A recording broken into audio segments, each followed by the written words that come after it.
아멘 할 때에 말씀이 머리에서 가슴으로 내려가는 줄로 믿습니다. 가만히 있으면 머리에만 남아있어요. 머리만 남아있어서는 지식이 돼요. 가슴으로 내려가야 그것이 은혜가 되고 능력이 될 줄로 믿습니다. 믿음은 있는데 능력이 없다는 얘기를 참 많이 해요. 예수 믿습니다. 그런데 예수 믿는 사람으로서의 어떤 생명의 능력을 발휘하면서 이게 승리의 삶을 사는 모습을 갖지 못할 때가 있습니다. 왜 그랬을까? 바로 십자가를 중심으로 한 믿음을 갖지 못해서 그래요. 믿는다고 하지만 십자가를 꽉 붙들고 십자가 속에서 나오는 능력을 체험하지 못하기 때문에 머리에만 있어서 그냥 믿는다고 고백만 하지, 그것이 가슴으로 뜨거움을 체험하고 열정을 가지고 능력을 발휘하면서 하지는 못한다는 것이죠. 십자가를 진심으로 내가 붙들고 믿을 때 거기에서 능력이 생기는 줄로 믿으시길 바랍니다. 1절에 있는 말씀으로 본문의 말씀 같이 함께 크게 읽겠습니다. 시작. 십자가의 도는 멸망당하는 자들에게는 미련한 것이요 구원받은 우리에게는 하나님의 능력이라고 했어요. 구원받은 우리에게는 십자가가 능력이라는 거예요. 자, 그럼 오늘 함께 여러분들과 나누려고 하는 것은 어떤 능력을 십자가를 통해서 우리가 얻을 수가 있느냐, 세 가지 말씀을 드립니다. 첫 번째로는 죄 용서의 능력이다. 십자가를 보면서 우리가 질문이 하나 생길 수 있습니다. 아니, 전능하신 하나님이시라면 죄 용서를 그냥 쉽게 하시면 되지 왜 이렇게 힘들게 하셨을까?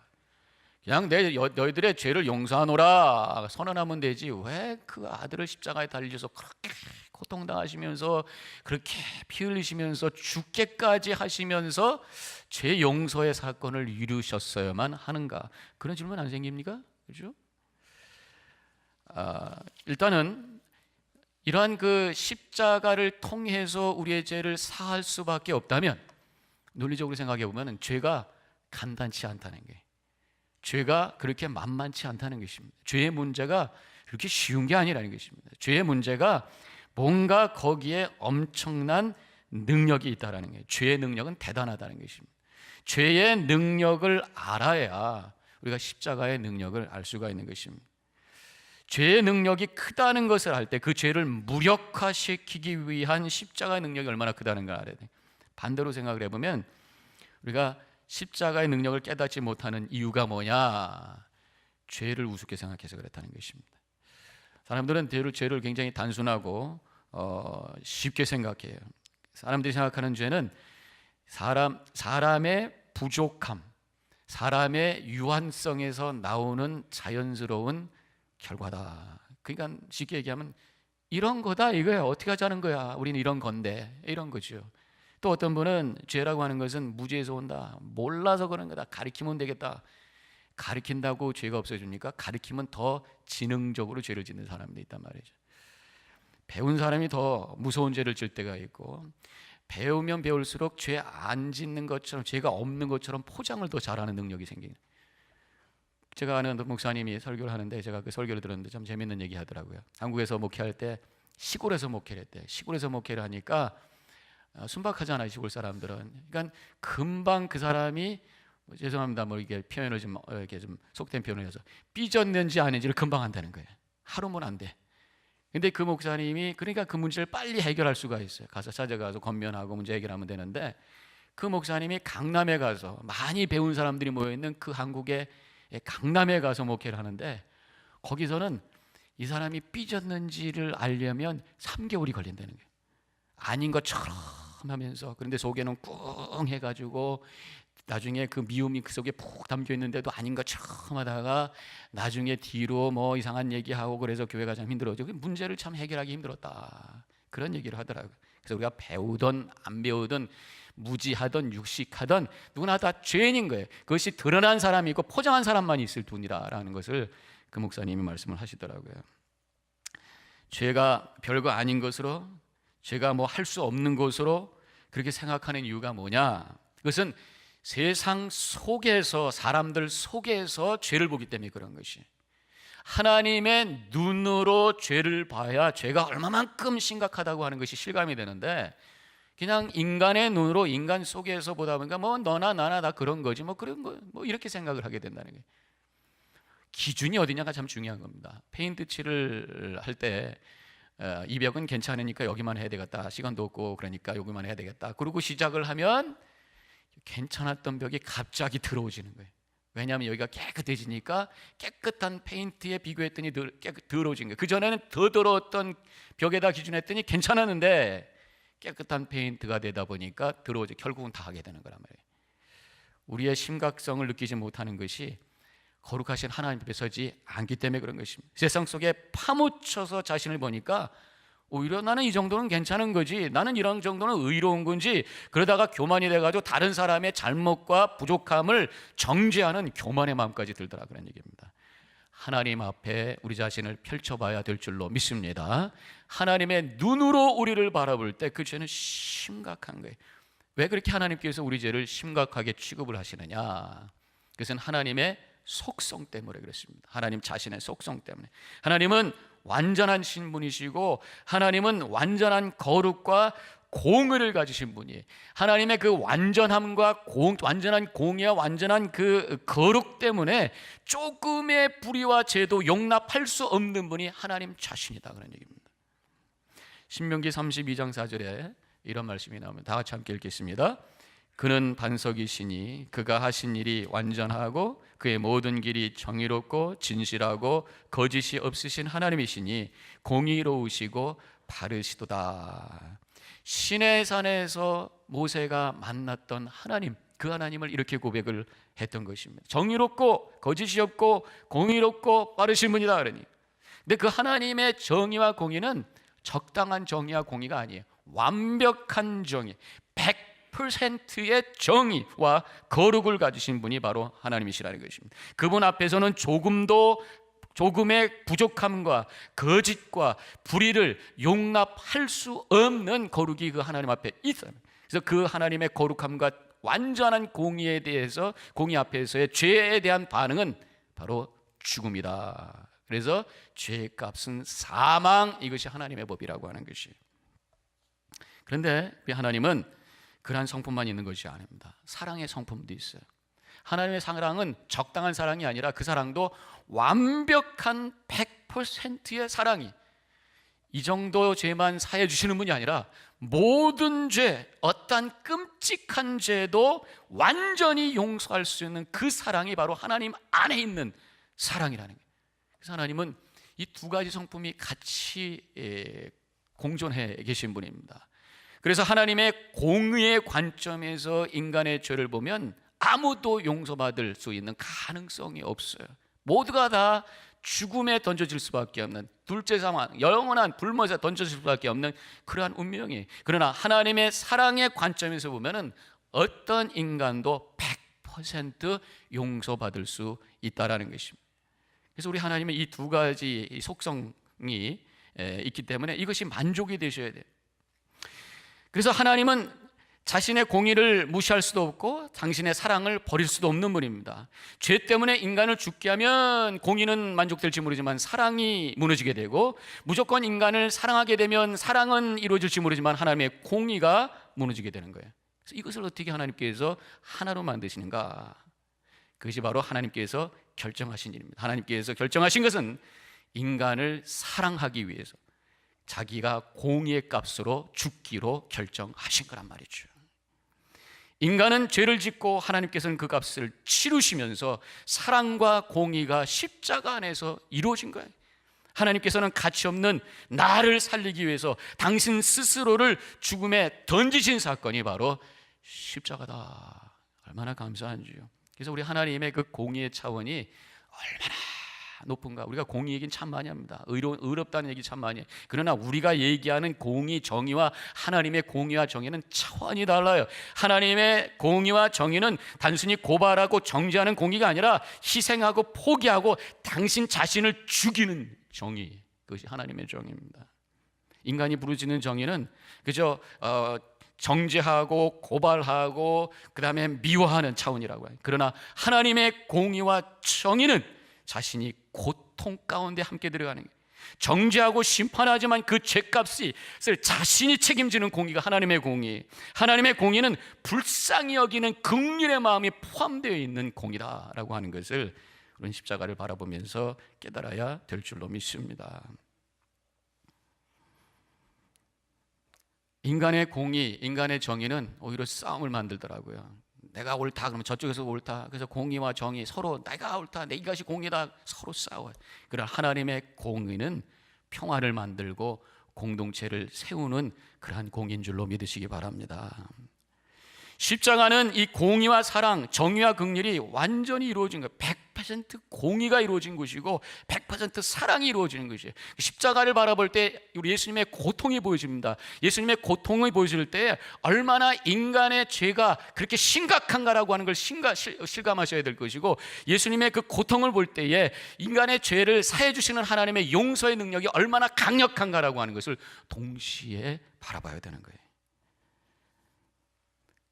이 죄의 값은 결국 사망입니다. 그래서 우리가 용서의 능력을 확신하는 사람은 우리 가운데 사망을 이기는 능력이 있다고 하는 것을 고백하면서 고린도전서 15장 55절에 사도 바울이 고백했던 그 선언을 우리가 하게 되는 것이에요. 다 같이 함께 읽습니다. 시작.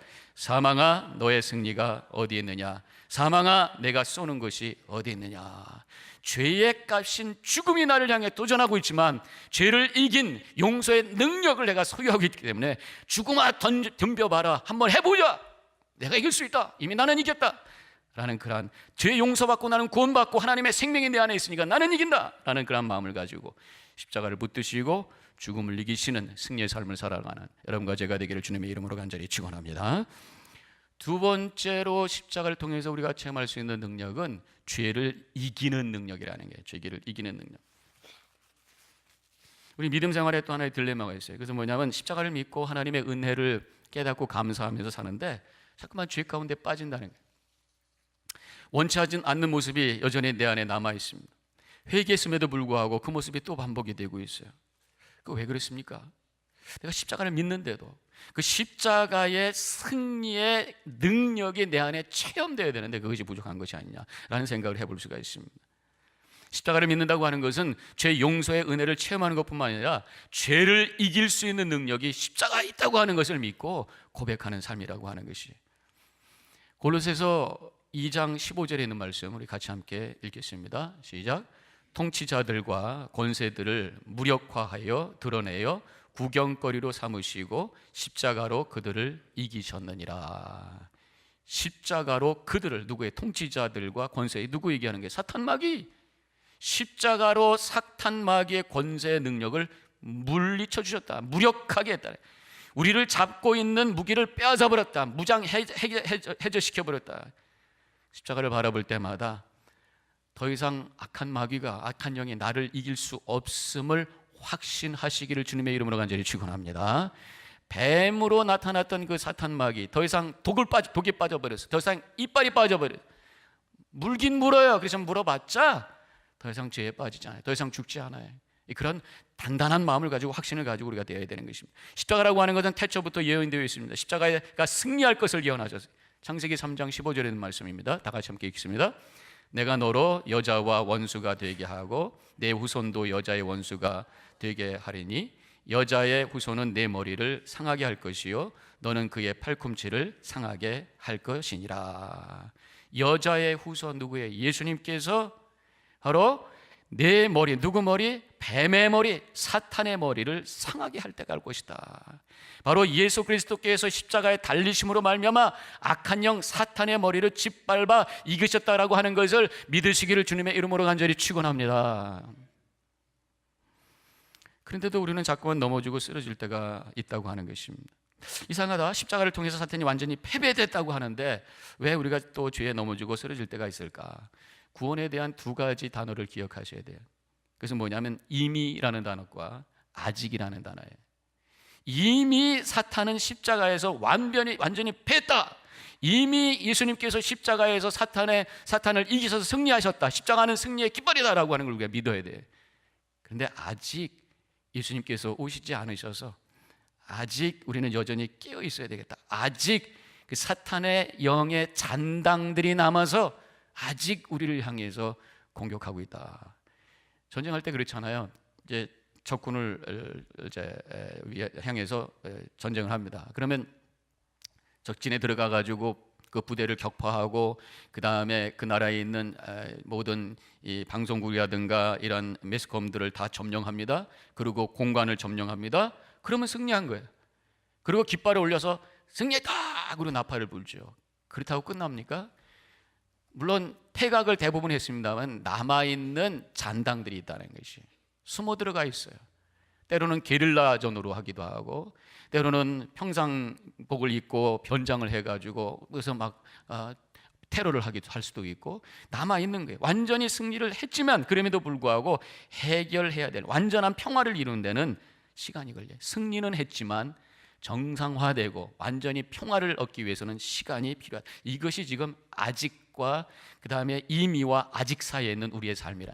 예수님께서 십자가에서 완전히 사탄을 이기셨지만 아직 여전히 우리를 공격하는 그런 장단들이 남아있다는 것입니다. 영적으로 십자가의 승리를 선언했고 깃발을 딱 세우셨지만 그렇지만 우리가 여전히 또 상대해야 될 그런 존재들이 있다라고 하는 것을 우리가 기억해야 된다는 것이에요. 이 잔당들이 우리를 유혹하는 방법이 두 가지입니다. 여러 가지가 있습니다. 그 중에 두 가지만 대표적으로 말씀드리면 한 가지는 거짓말이 미혹의 영이라고 요한일서 4장 6절에서 말씀하고 있습니다. 계시록 19장 9절에서 큰 용이 내어 쫓기니 옛 뱀 곧 마귀라고도 하는 사탄이라고도 하는 온 천하를 꿰는 자라. 땅으로 내어 쫓기니 그의 사자들도 저와 함께 내어 쫓기니라. 꿰는 자, 거짓말로 유혹하고 불신하게 만들고 의심하게 만들고. 이게 불신과 의심이라고 하는 것은 바로 사탄이 하는 거예요.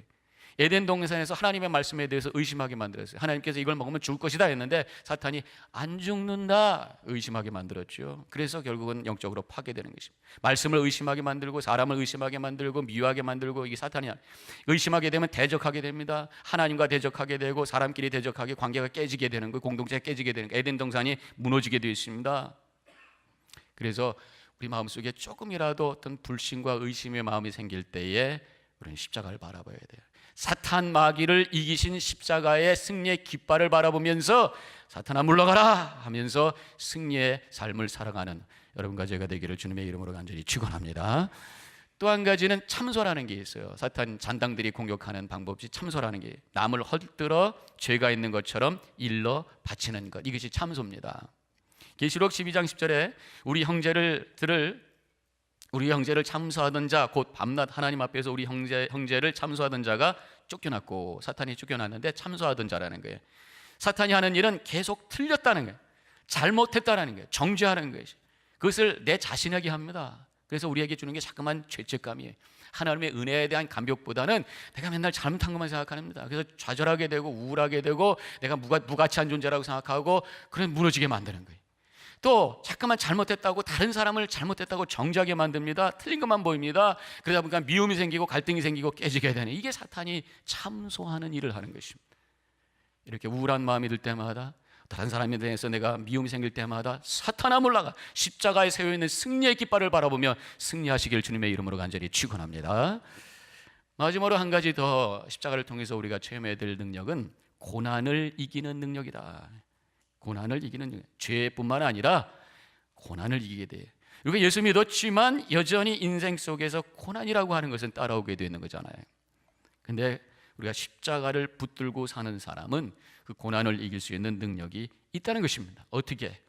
십자가를 통해서 우리에게 보여주신 하나님의 사랑을 내 영혼으로 느낄 때에 우리는 이길 수가 있는 것이, 사랑은 능력이, 사랑은 고난과 여러 가지 어려움을 이겨내는 능력인 줄로 믿으시기를 바랍니다. 사랑이 있으면 좌절해도 일어날 수 있어요. 사랑이 있으면 죽고 싶다가도 소망을 갖게 돼요. 사랑이 있으면 이겨낼 수 있어요. 그리고 우리가 카운셀링 하잖아요. 다른 사람을 이렇게 상담해 주는데, 상담이라는 게 무슨 정답을 주는 게 아닙니다. 어떤 사람이 어려움이 있을 때 같이 가서 그 사람 편이 돼주는 거예요. 그 사람의 감정을 이해해 주는 것입니다. 그 사람을 내가 사랑한다고 하는 것을 보여주면 그 사람은 거기서 용기 얻고 이겨낼 수 있는 힘이 생기는 것이에요. 어떤 분은 상담한다고 그러고 너 왜 그렇게 해서 야단을 치는 분이야? 그건 상담이 아니에요.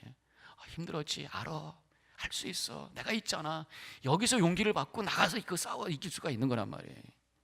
사랑은 능력이에요. 그래서 로마서 8장 35절에서 사도 바울이 이렇게 고백을 합니다. 다 함께 크게 읽겠습니다.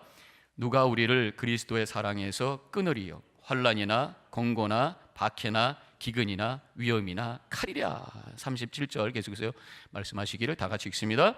그러나 이 모든 일에 우리를 사랑하시는 이로 말미암아 우리가 넉넉히 이기느니라. 사랑하시는 이로 말미암아, 하나님의 사랑 때문에 환난이나 공고나 박해나 기근이나 위험이나 칼이나 이런 여러 가지 도전과 어려움을 이겨낼 수 있습니다 고백하고 있는 것을 보게 됩니다. 그래서 우리는 십자가를 바라보면서 얼마나 나를 끔찍이도 하나님께서 사랑하시는가, 십자가를 바라보면 예수님께서 두 팔을 벌리셔서 매달려 계신 그 고통이 보입니다.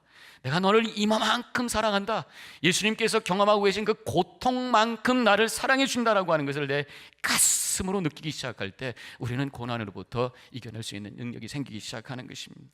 십자가에는 엄청난 고통이 있어요. 고통만큼 우리를 사랑해 주시는 것입니다. 고통만큼 우리를 이해해 주시고, 하나님의 십자가는 외로움이에요. 외로움만큼 우리의 외로움을 이해해 주시는 그 하나님, 사랑해 주시는 하나님, 그 마음을 느끼게 될 때 우리는 어려움을 이길 수가 있는 거예요. 이지선 양 잘 아시죠? 간증을 다들 많이 들으셔서 잘 아는 얘기입니다만은 화상을 입고 거의 죽을 뻔했던 그런 아가씨였습니다. 20대. 사진 보면 너무너무 이쁘더라고요. 근데 지금 사진은 굉장히 얼굴이 엉망이 됐죠. 그럼에도 불구하고 그 얼굴에는 천사 같은 모습이 있어. 밝습니다. 그렇게 된 게 결국은 사랑 때문에. 처음에는 정말 살고 싶지 않았습니다. 본인이 거울을 보면 본인이 놀라는 거, 어떻게 이런 얼굴로 내가 살까. 그래서 자꾸만 그 입에서 흘러나오는 것이 엄마 죽고 싶어.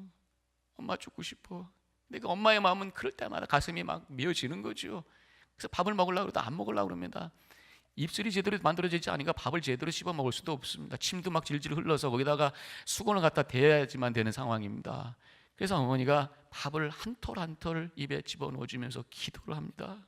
하나님, 에스겔 골짜기의 마른 뼈에 살을 입히시고 힘줄을 넣어주시고 가죽을 덮으시고 생기의 영을 불어넣으실 때에 그 마른 뼈들이 군대가 되게 하셨던 주님, 이 밥이 우리 딸의 살이 되게 하시고 피부가 되게 하여 주옵소서. 주님 도와주세요. 눈물을 흘리면서 그 딸을 위해서 기도하면서 밥을 먹이실 때에 이 지선 양이 거기에 감동이 됩니다. 그리고 용기를 내기 시작하면서 살아야 되겠다 이런 마음이 들었다는 거예요. 그래도 자기 얼굴을 거울로는 못 봅니다. 그래도 윈도우에 비친 자기 얼굴을 보면서, 외계인 같은 이 얼굴을 보면서 내가 앞으로 어떻게 살아야 될까 자꾸만 좌절이 오는 거예요. 이제 퇴원했습니다. 집으로 갔어요. 너무너무 여전히 마음이 힘듭니다. 어머니가 교회 기도회에 가자 그럽니다. 그때 두 가지 생각이 나더라는 거예요. 교회로 갈까, 아니면 아파트 옥상으로 올라갈까, 뛰어내릴까, 하나님 앞에 무릎을 꿇을까. 두 가지가 왔다 갔다 하다가 하나님이 주신 마음이겠죠. 그래, 교회 한번 가보자. 갔습니다. 그리고 기도회에 참여했습니다. 기도회가 끝나고 담임 목사님이 친히 내려오셔서 옆에 앉으셔서 눈물로 지선 양을 위해서 기도해 줍니다. 그때 그 목사님의 기도를 통해서 하나님의 음성이 그 마음속에 들리는데, 사랑하는 내 딸아, 내가 너를 얼마나 사랑하는 줄 아느냐. 사랑하는 내 딸아. 그 하나님의 사랑한다는 그 말 한마디에 마음이 녹아지기 시작하고, 좌절했던 마음속에 다시 소망이 생기기 시작하고, 그래 열심히 한번 살아서 하나님의 뜻을 위해서 내가 살아봐야 되겠다 그러면서 다시 용기를 얻고 그 고난과 그 어려움을 이겨내는 승리의 삶을 살게 된 줄로 믿습니다. 십자가는 바로 하나님께서 이 큰 사랑을 보여주신 자리예요. 우리 삶 속에서 여러 가지 절망이 있을 수가 있습니다. 외로울 때가 있습니다. 그때마다 십자가 위에 매달리셔서 내가 너를 이만큼 사랑하는 거 알지? 그 주님의 사랑을 가슴으로 느끼시고 영혼으로 느끼셔서 그 능력 갖고 승리하시기를 주님의 이름으로 간절히 축원합니다. 십자가에는 능력이 있어요. 죄를 온전히 사해 주시는 그러한 용서의 능력이 그 속에 있습니다. 죄를 이기는 그러한 능력이, 승리의 능력이 그 속에 있습니다. 또한 고난을 이기는 사랑의 능력이 그 속에 있습니다. 십자가 튼튼히 붙들고 이 능력을 체험하면서 날마다 승리하여 하나님께 영광 돌리는 여러분과 제가 되기를 주님의 이름으로 간절히 축원합니다. 기도하십시다.